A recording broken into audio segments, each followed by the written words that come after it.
release, making redactions that are required. The special counsel is assisting us in this process.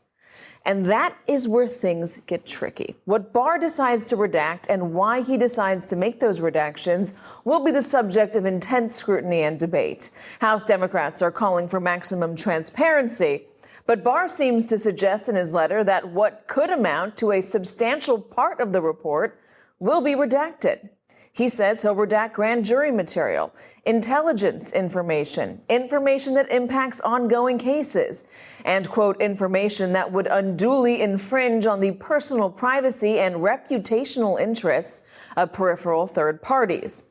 Basically, embarrassing information from players who Barr potentially decides are not part of the main investigation. That is a lot Congress potentially will not see, and that's a lot potentially the public will not see. It is hard to imagine Democrats going along with that. According to The Atlantic, House Democrats' position now is that there is nothing stopping Barr from giving us the grand jury material that informed Mueller's findings, according to a Democratic staffer who spoke with reporters. If he doesn't, then that amounts to a cover-up. That sets up a major confrontation between Democrats and the Justice Department, and NBC News reports that Dems are ready to fight. The next step, Democratic staffers said, would be a subpoena. We'll have more to say on April 3rd, one staffer said. Right now, House Democrats have demanded access to the full report, including its supporting documentation, by Monday, April 2nd. Another possible point of contention, Barr says he does not have plans to submit the report to the White House for a privilege review. But as Ari Melber pointed out earlier tonight, that wording is key because Barr could very easily change plans later. And former federal prosecutor Joyce Vance points out that Barr could, quote, theoretically advise Trump there are some items he believes he should exert executive privilege on. If the White House tries to keep parts of Mueller's report hidden, it doesn't take much to imagine how that would turn out. Another interesting point that should not be overlooked is Barr's two-page letter. In that, the Attorney General directly pushes back on, quote, media reports and other public statements criticizing the memo and his outline of Mueller's findings. Public statements like this. I have said, and I'll say again, no thank you, Mr. Attorney General. We do not need your interpretation. Show us the report, and we can draw our own conclusions. To delay the release of an over 300-page report written by Mueller so the American people and we senators and congressmen can see what was written has too much of the odor of political expediency to help the man who appointed him, President Trump. Barr states in his letter tonight that he did not summarize Mueller's report and adds that his letter was not and did not purport to be an exhaustive recounting of the special counsel's investigation or report. Instead, Barr argues the memo was a summary of Mueller's principal conclusions. One point of contention here, Mueller did not make a decision on obstruction. That one was made by Barr and Rod Rosenstein themselves. Despite Barr's apparent frustration over how his original memo should be characterized, this example makes it clear that Bill Barr has been paying attention at the very least to Democrats and to media coverage. For the first time, he gave a firmer date for releasing the report, setting a mid-April deadline for a redacted version. Also, for the first time, Barr confirmed that the report is nearly 400 pages long. It is important to keep in mind that that does not include supporting documentation, so we could easily see an entire report that is a whole lot longer than that. But so far, Barr's concessions aren't enough for Democrats who are already out swinging tonight. House Judiciary Chairman Jerry Nadler rejected Barr's mid-April deadline, saying, quote, as I informed the Attorney General earlier this week, Congress requires the full and complete Mueller report without redactions, as well as access to the underlying evidence by April 2nd. That deadline still stands. House Intelligence Chairman Adam Schiff tweeted earlier, redactions are unacceptable. And he spoke just a short time ago with Rachel Maddow. Almost none of what he's doing is required by law or by the regulations. He certainly didn't need to provide that summary, non-summary. Presumably, in a 400-page report by the special counsel wrote his own summary. And there would have been nothing to preclude Bill Barr if he wanted to give a forecast of what was to come in releasing the summary. Folks, you may want to buckle up. We are in for a long and bumpy ride. Leading off our discussion tonight is Lisa Graves, who we booked because of her expertise as a former staffer on the Senate Judiciary Committee. She also has experience in the Justice Department as a former Deputy Assistant Attorney General under President Clinton. She knows how congressional committees interact with the DOJ and how critical negotiations like this one happening now take place. Also joining us tonight, Ambassador Wendy Sherman, former Undersecretary of State for Political Affairs and an MSNBC Global Affairs contributor, and Jonathan Alter, columnist for the Daily Beast and an MSNBC political analyst. Lisa, I do want to start with you first, because it does seem like there is going to be a battle between Congress, specifically Democrats in the House, and the DOJ. If Democrats want to see the entire redacted version, and they're arguing that they're able to keep that secret if you're worried about sources and methods or you're worried about grand jury material, what sort of argument will they make to the Justice Department that will succeed? Well, I'm not sure about that, but I think they may end up having to go to court over it. What you see here is Congress that isn't a co-equal branch of this government. Congress, in fact, has superior authority in the area of impeachment. It's specifically given the power of impeachment. And what you're seeing from the Justice Department is really an effort to ignore history. What you saw in Watergate was a prosecutor who did not reach conclusions or recommendations, but was preparing that material extensively in Watergate for Congress's determination, because it certainly is Congress's determination whether to impeach President Trump for high crimes and misdemeanors, whatever they may be. And I don't know about you, Katie, but I was certainly shocked to hear that there were 400 pages in this report. Now, as a lawyer, that's like 200,000 words, and that's not even counting the appendices and graphs and charts. The idea that William Barr would hold to himself and with Rod Rosenstein the right to just basically summarize that and dismiss that evidence going from a Friday night to a Sunday, that's not enough time for any normal person to actually assess that evidence. And after 40 lawyers, 50 investigators, 2,500 subpoenas, 500 witnesses, the idea that they could reach this conclusion and think that it's going to stick is pretty absurd. Congress has the right to that material, and I would say the American people have a right to see that material as well. Wouldn't Barr be playing with fire, though, if he sent out a memo of principal conclusions from the Mueller report? And again, his decision on obstruction was his and not Mueller's, but that greatly deviated from what Mueller presented in his actual report. Yeah, I think that's not likely to have happened, but the devil's always in the details. And at some point soon, Congress anyway is going to see those details, and this whole story may take on a very different coloration. Just because he didn't commit a crime, according to Mueller, doesn't mean that the president and the people around him weren't engaged in seriously improper behavior. And we might get insights into that. We will get insights into that when we see this material. Now, Watergate was just mentioned. There was a very interesting, relevant case in 1974. It's called Haldeman versus Sirica. Mm-hmm. And in that case, an appellate court found overwhelmingly that Congress did have the right to this material from the Justice Department. So, if they abide by precedent, Congress will get this. Whether they get it on April 2nd or later on remains to be seen. But we are going to see this, and the pressure works, Katie. The fact that Barr had to back and fill today so he didn't look like a political hack, that meant that what's happened over the last week with these calls for the release of the report have been having an effect. Lisa, though, let's talk about what Barr has said he would redact. I mean, there's information that he says he's going to redact in there that would potentially jeopardize current investigations. And we know that there are other investigations going on. Is there an argument to be made that some of that might need to be redacted? When you're talking about sources and methods, might some of that need to be redacted if the intelligence community weighs in? Are there valid arguments, in your opinion and from your experience, to redact some material that might be in this report? Well, I certainly think for the Intelligence Committee in the House, for HPSCI, they deal with sources and methods material all the time. They deal with some of the most sensitive information in the entire U.S. intelligence community, and there's no basis for redacting that from that committee. In terms of the other committees, I think Congressman Nadler is right. They have a right to see that full report. and there are circumstances in which the Justice Department and Congress negotiate about the terms of sharing information, particularly, for example, grand jury information.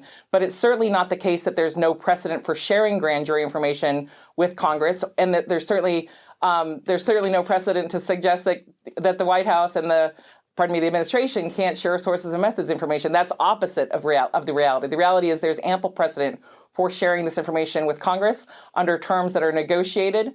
And I think there's ample precedent for the vast majority of that information that it does not pertain to a pending prosecution to be made public for all the American people to read. Ambassador, this investigation is not just about Donald Trump and his campaign. It's about, we believe it's about Russia and how Russia meddled or attacked our elections and how they were influential. What sort of information does the public need to see, in your opinion, to give us a better idea of what exactly happened in 2016 so we're informed for 2020?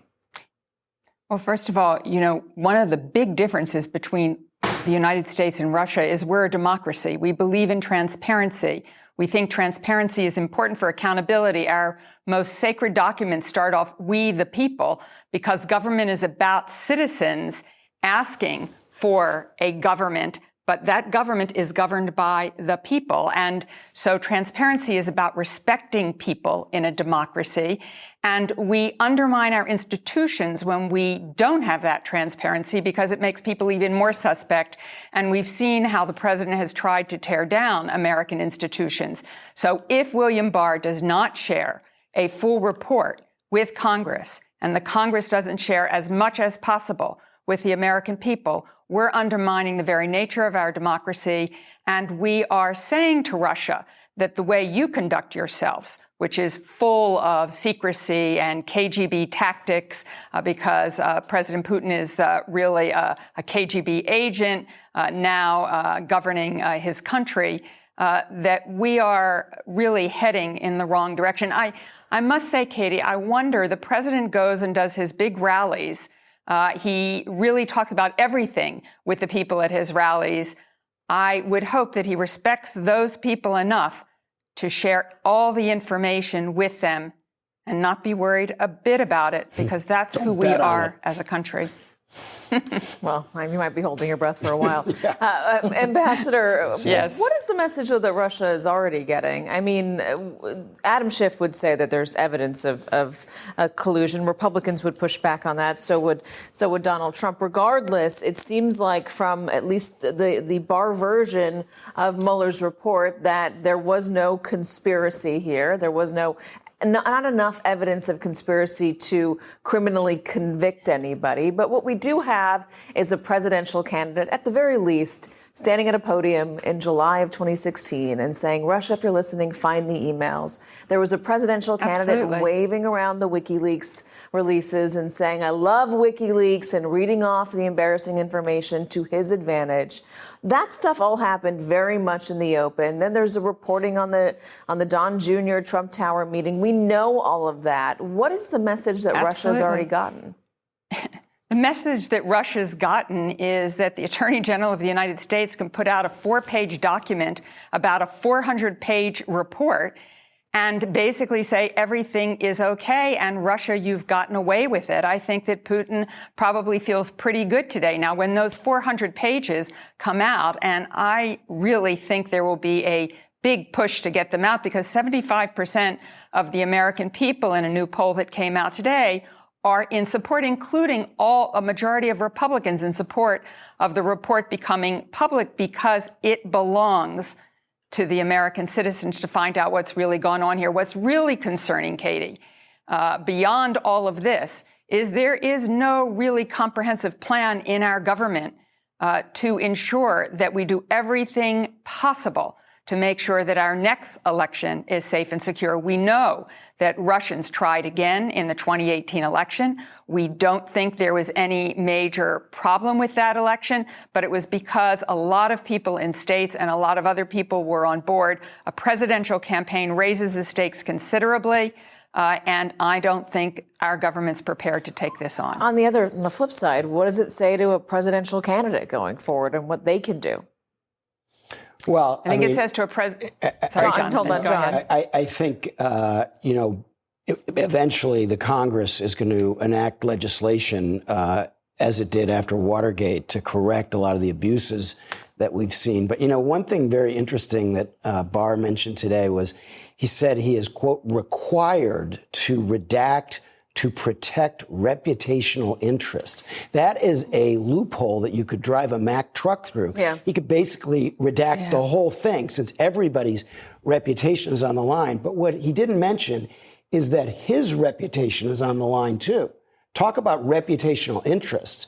I mean, when he was Attorney General in 1992, William Safire, a conservative columnist, wrote a column about what a hack Attorney General Barr was because he was protecting President Bush from an independent counsel.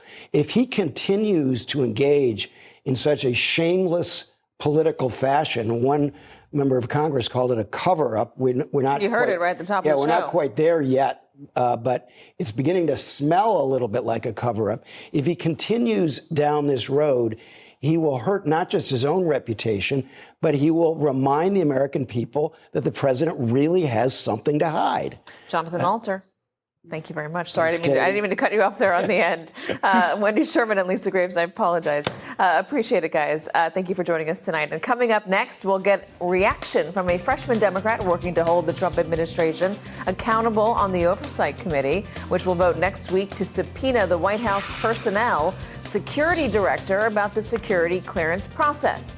Also ahead, what is QAnon and why were so many enthusiasts of QAnon at the Trump rally in Michigan last night? And in tonight's Last Word, some words from the Michigan rally and Donald Trump's deep thoughts. Hi, it's Katie Tur. Want to keep up with MSNBC while you're on the go? Subscribe to the MSNBC Daily Newsletter. You'll get the best of what you've missed during this unprecedented era of news. Text MSNBC to 66866 to subscribe. Tonight, the House Oversight Committee announced that it is preparing to subpoena the former White House personnel director, security director, to testify in connection with the committee's investigation into the security clearance process at the White House. The Trump administration has been stonewalling multiple congressional investigations by refusing to comply with dozens of document requests. But Democrats have a new strategy to force the White House to work with them. The Washington Post reports that House Democrats are seriously considering withholding money from key administration priorities until their document requests are met. It is not clear yet which departments could be targeted, but according to the Post, in the coming weeks, as House Democratic appropriators write bills funding agencies and departments across the federal government, they will be working with chairmen to find out what one official called pressure points to force compliance. The White House has refused other requests for documents relating to Trump's family separation policy, Jared Kushner and Ivanka's use of a private email account, and the illegal hush money payments to women that Michael Cohen alleged he made at Trump's direction.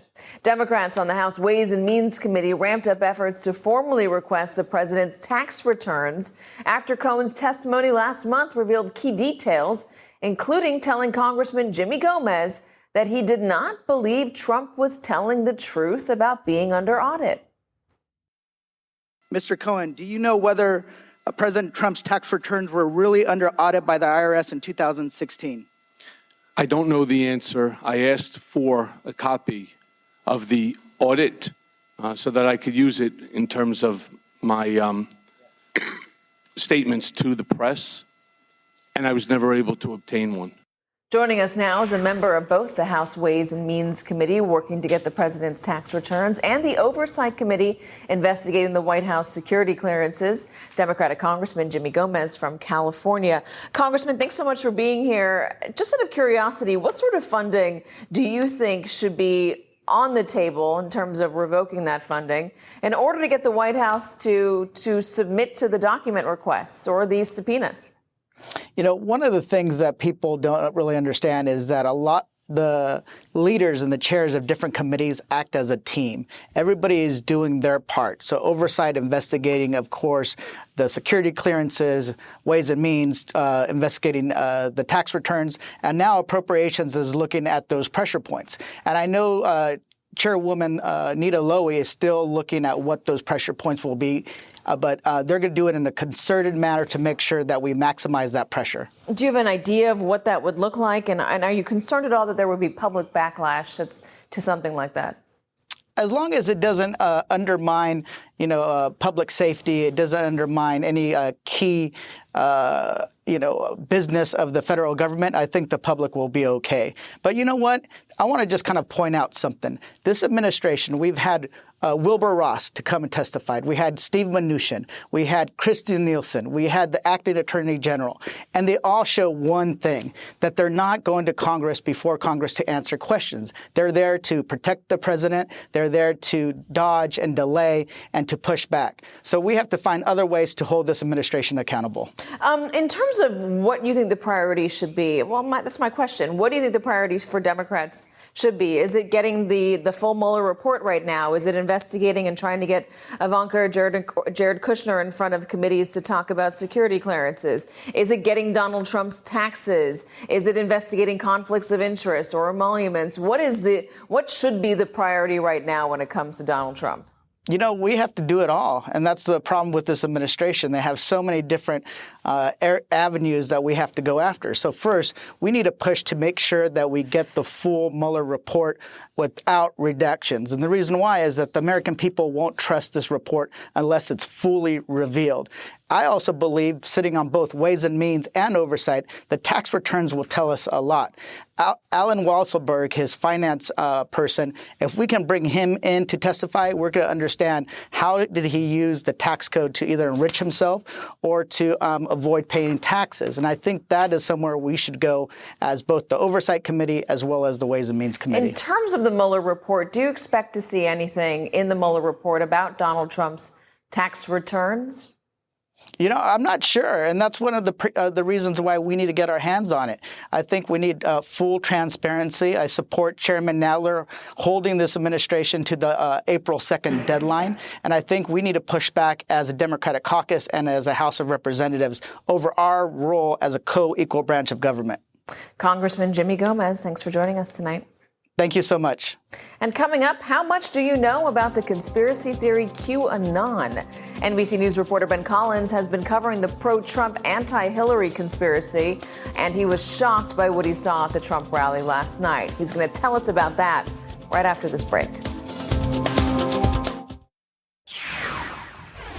This next segment is brought to you by the letter Q, specifically QAnon. What is QAnon? Well, it went mainstream during the so-called Pizzagate affair, which led one man to walk into a pizzeria in Washington, D.C. with an assault rifle because conspiracy theorists claimed that Hillary Clinton and John Podesta ran a child sex ring in the basement. Seriously.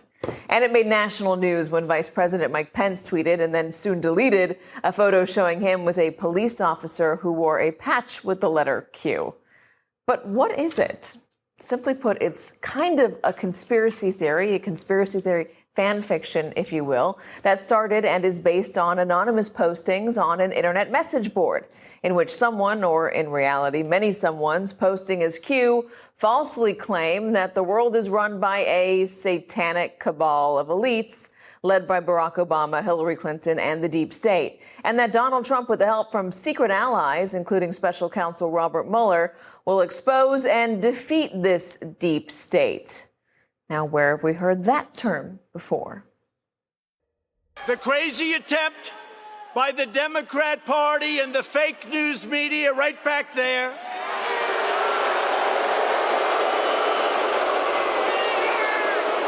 and the deep state to overturn the results of the 2016 election have failed. So why are we talking about it tonight? Well, because supporters of QAnon were out in full force at President Trump's rally in Grand Rapids, Michigan on Thursday. You can see in this line of Trump supporters waiting in line to get into the event, many wearing T-shirts emblazoned with the letter Q and shouting QAnon slogans. NBC News reporter Ben Collins has been covering QAnon for the past year. He reported the amount of pro-QAnon supporters at the Trump rally in Grand Rapids on Thursday as absolutely shocking. Now, there's no evidence to back up any of the QAnon claims. Again, absolutely none at all. And there's even a theory that the Q posters might be elaborate pranksters modeling themselves off an Italian book. But for those who wear T-shirts and claim to be in the QAnon clique, what do they hear when the president says things like this? All of the current and former officials who paid for, promoted, and perpetuated the single greatest hoax in the history of politics in our country. They have to be, I'm sorry, they have to be accountable.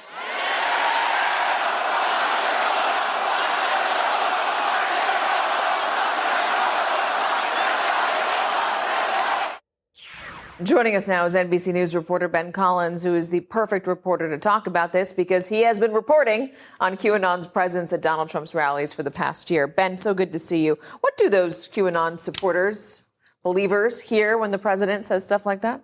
They hear a wink and a nod. That's what they hear, because no one's denied it or anything like that. There are people on the fringes of the Trump orbit who have denied it in the past, but no one has just out and said, this is crazy. This is insanity. Please don't follow this thing. And they rely on that. They rely on that sort of wink and nod. They rely on little clues. Like, it's numerology. It's not real winks and nods, but that's what they intuit. What is the danger here when they are showing up with Q T-shirts and Q hats and Q patches and they're shouting QAnon themes? What's the danger? Sure, this is a militant group. Like, there's been 2 murders tied to this group this year alone. One happened a couple weeks ago. I don't know if you saw it. Like, somebody killed a mob boss and he held up his hand and said Q on it. Yeah. In court. Here in New York City. Yeah, exactly. Somebody also tried to burn down Comet Pizza a couple weeks ago, and an hour before he did it. An hour and 10 minutes. Yep. An hour and 10 minutes. Same pizza place as the guy that walked in with the gun. Because, by the way, Pizzagate is part of QAnon. Every conspiracy theory from the right is part of QAnon.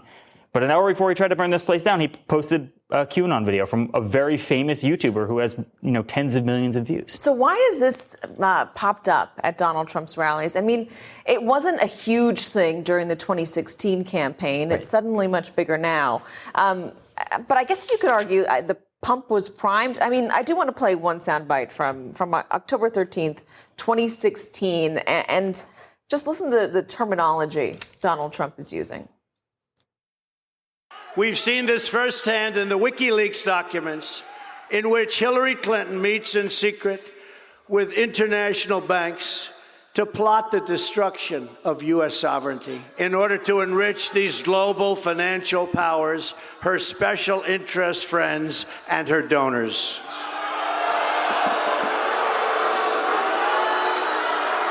So true. So that was at the end of the campaign. Donald Trump didn't think he was going to win, looking for anybody to blame. And he was talking about this grand conspiracy to keep him out of office, to keep him from fighting for the people at those rallies. Is that part of the reason why this is such a prime place for conspiracy theorists to latch onto? It's perfect for them. And what it does is it combines the 2 kind of problems that we have on the internet and politics right now, where he primes the pump, like you said, and then there are these recommendation algorithms on websites like YouTube and Facebook where they're searching what the president says. They say, Hillary Clinton evil or Hillary Clinton part of a global cabal or something. But then the second video after that, the one that auto plays after that, is what's the global cabal really? Oh, it's about pedophilia. It's about killing and eating children. Like there was a lot of this thing last year because it's a doomsday cult about how, one day there's going to be a tape that comes out that says Hillary Clinton is going to chop the face off a child. And it never came because it doesn't exist. But it doesn't matter because the whole point of it is to extend the boundaries of how evil this set of people in the deep state can be. What is the remedy here, though? I mean, is YouTube, is Twitter, is Facebook, are they looking at this and saying this is an area that we need to police a little bit more? Don't you get into a very slippery slope with freedom of speech? Well, that's the thing. You can get into a slippery slope with freedom of speech, but they haven't even gone down that route yet, right? They can give you better videos than just if you type in Hillary Clinton evil. So the autoplay is the issue. Exactly. They can, there are better ways for things to happen automatically to you on the internet. Better algorithms. Yeah, exactly. This isn't a speech issue. I always say, if you walk into a store and you like a bookstore and you say, hey, can you tell me about World War II? If the bookstore is handing you Mein Kampf right away, I'm not sure that's a good bookstore. If a bookstore is handing you stuff about World War II, it's probably a good bookstore. That's what we need to start doing more on the internet. And that's really, this is how it grew. People just had good intentions sometimes. People had okay intentions. People wanted to learn about politics. And they just got radicalized over time because they were trying to solve this mystery. That's a good analogy. Bookstore. Ben Collins, thanks so much for joining us and helping us understand. It is all very weird and confusing. Coming up, among the many things the Oversight Committee is investigating is the new report that Donald Trump inflated his assets to lenders and investors. Stay with us. That's next.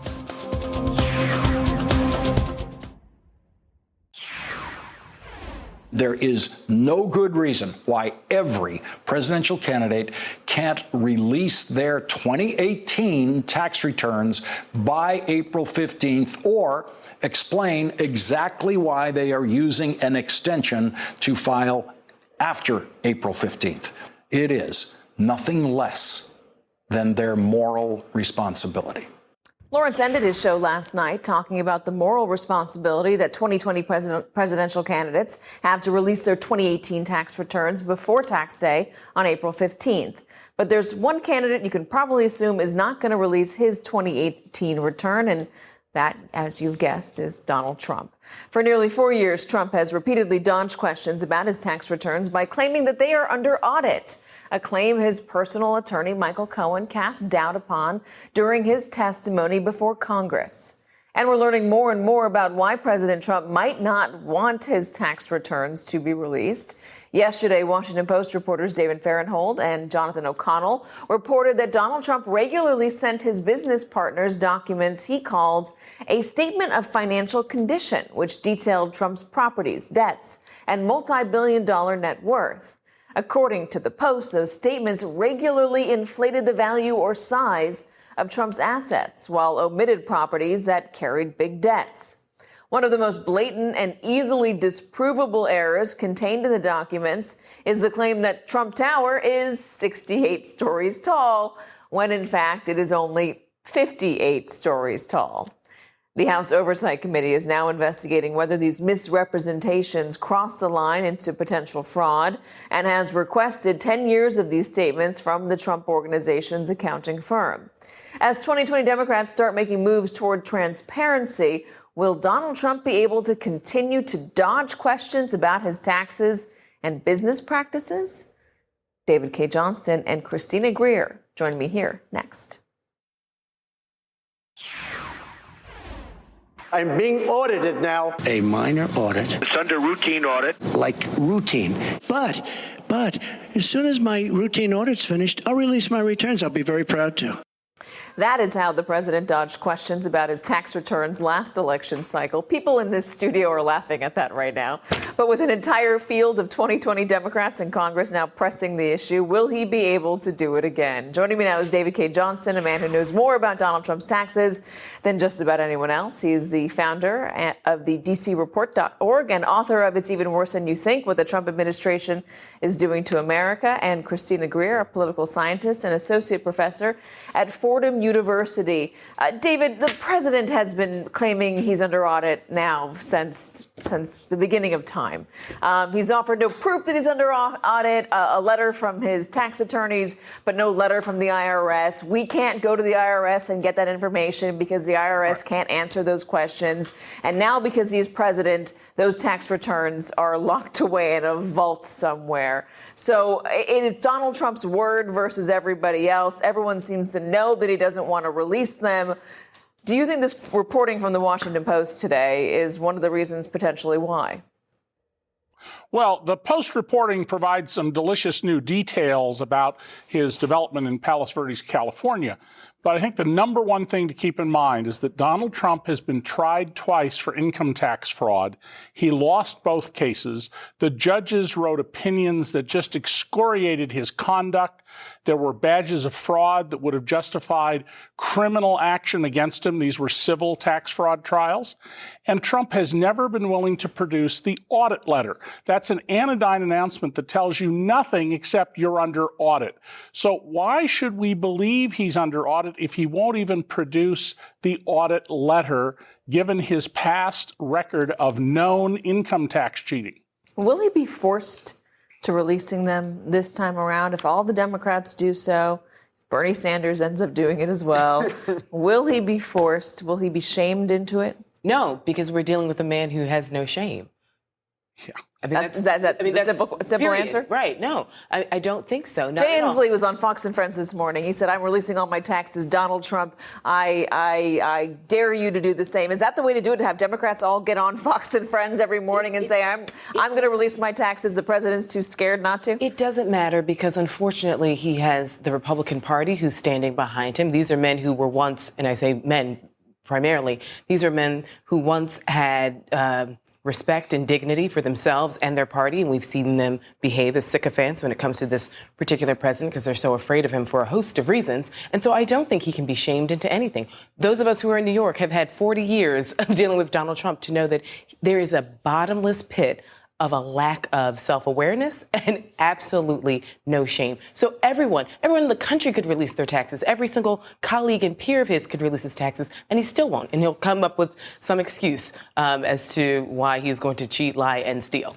He's inflated and deflated his assets, according to reporting from the Washington Post. The idea that he claims Trump Tower, David, is 68 stories when it's in fact 58 stories is something that we've heard him say before. He thinks the atrium is 10 stories and that should count, so he adds it on top of the tower, even though it's only 58 stories. The interesting thing about that reporting from the Post, though, David, is that no financial institution, no bank complained about any of this. So even though they may have been loaning him money on financial statements that could potentially have been inflated or deflated, they weren't bothered.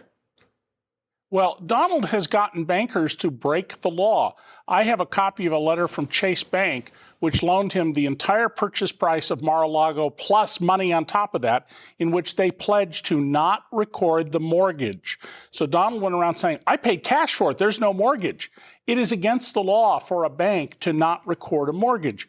And if we had a full accounting of Donald Trump's finances, we would find many more things. I mean, there's the scam they ran, Ivanka was deeply involved in Baja California to rip people off over a development that never took place. And throughout his career, Donald has just made up numbers and gotten away with it again and again. Now, in this case, Congress, under a 1924 law to avoid corruption in the tax system, has an absolute right to see his returns. They look at people's returns all the time. In addition, the state of New York can go after Trump's returns, and the city of New York, if Cy Vance Jr., the Manhattan prosecutor, has any interest, can also go after his city return. So in terms of the return itself, though, and we don't know what's in it. We don't know if we'll ever see it. We don't know if he's a thousandaire or a billionaire. Yeah, I just wonder what difference it makes to those who like him. I mean, if there's a desire to try and pull away some of Donald Trump's support, and the idea might be that, people find out what he's really worth or what's in his taxes or how he's leveraged might convince people otherwise. Do you think that's the case, or is this a foregone conclusion for them? They don't care what's in the returns. They accept Donald Trump for the person that he is. Well, I mean, here's the thing. I think the Democrats care because they think that it's a larger issue that needs to be discussed in the American public. Donald Trump's base does not care. They did not care, and I've said this several times before, when the man came down a gold escalator and said that Mexicans were rapists, and then we had the Muslim ban and the trans ban and S-hole countries, and the list goes on and on and on, and the base has not left him after Charlottesville. All of these things we can list all night long. They're not leaving. They don't care. They think that his policies will help them. I think when people start filing their taxes in 2 weeks, they're going to realize that those tax cuts are not for them, especially regular working class Americans, but they are with him. And because of the Mueller report, because there's so many egregious accounts that this president has done, not just whilst in office, but before office, and we're just pulling these threads of just years and years and decades of corruption, it seems as though it's a witch hunt. It's just we've never had a president in modern history that was this corrupt, that was this ignorant of the office and just completely disavowed norms and institutions. So it seems as though that Democrats are picking on him. But I think there are a lot of people, myself included, who are genuinely worried about American democracy and the future of the country if we survive a Trump tenure, either by 2020 or 2024. David, what about Bernie Sanders? Does he have a responsibility to release those taxes before during the primaries, before the primaries, before he might or might not become the nominee? Bernie absolutely has an obligation here, and I wrote about this in the last campaign where he played games about it. And frankly, Bernie doesn't talk to him anymore since I pointed out that his wife took acts that could be bank fraud of $5 million. Okay. David K. Johnston and Christina Greer, thank you guys very much. We appreciate it. Tonight's Last Word is next. It's not every day that the President of the United States comes out in opposition to his own policy, but that is what Donald Trump did last night. We have some breaking news. You ready? I don't know. Can you handle it? I don't think you can handle it. I support the Great Lakes. Always have. They're beautiful. They're big, very deep. Record deepness, right? And I'm going to get, in honor of my friends, full funding of $300 million for the Great Lakes Restoration Initiative, which you've been trying to get for over 30 years. The cheering crowd may not have realized that Donald Trump's budget actually calls for a massive cut to that program to protect the ecosystem of the Great Lakes that he just took credit for. Congress appropriated $300 million for the program last year, but Trump's latest budget proposes a 90% cut, reducing funding to $30 million.